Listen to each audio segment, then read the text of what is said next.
அல்லாஹ்வுடைய தூதர் ஸல்லல்லாஹு அலைஹி வஸல்லம் சொன்னார்கள், ஆதமுடைய மகனுக்கு ஒரு ஓடை தங்கம் கிடைத்தாலும் இரண்டாவது ஓடை வேண்டும் என்றுதான் ஆசைப்படுவான். இரண்டாவது ஓடை கிடைத்தால் மூன்றாவது ஓடை தங்கம் வேண்டும் என்று ஆசைப்படுவான். அவனுடைய அந்த பேராசையை மண்ணை தவிர, மரணத்தை தவிர எதுவும் தடுத்து நிறுத்த முடியாது என்று அல்லாஹ்வுடைய தூதர் ஸல்லல்லாஹு அலைஹி வஸல்லம் சொன்னார்கள். அதனால்தான் அல்லாஹ்வின் அருட்கொடையை புரிந்து கொள்வதற்கு ஒரு நியதியை சொன்னார்கள். தூதர், உங்களுக்கு மேல் உள்ளவர்களை பார்க்காதீர்கள், உங்களுக்கு கீழ் உள்ளவர்களை பாருங்கள், அப்போதுதான் அல்லாஹ்வின் அருட்கொடையை நீங்கள் உணர்ந்து கொள்ள முடியும் என்று அல்லாஹ்வுடைய தூதர் ஸல்லல்லாஹு அலைஹி வஸல்லம் அவர்கள் சொன்னார்கள்.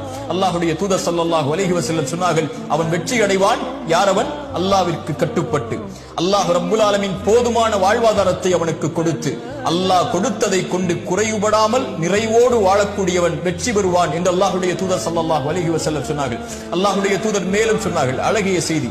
ஒரு நாள் காலையில் ஒருவன் எழுந்திருக்கிறான், பாதுகாப்பான நிலையில் 3 வேளை உணவு அவனுக்கு இருக்கிறது, அன்றைய உணவு இருக்கிறது, ஆரோக்கியமான உடல்நிலையை அல்லாஹ் கொடுத்திருக்கிறான். இவன் யார் தெரியுமா?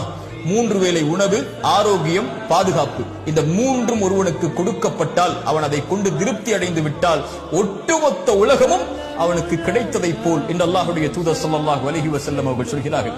இன்று மனிதன் அது இல்லை, இது இல்லை, எனக்கு அல்லாஹ் அதை கொடுக்கவில்லை, இதை கொடுக்கவில்லை என்று அல்லாஹ் கொடுத்ததை மறந்து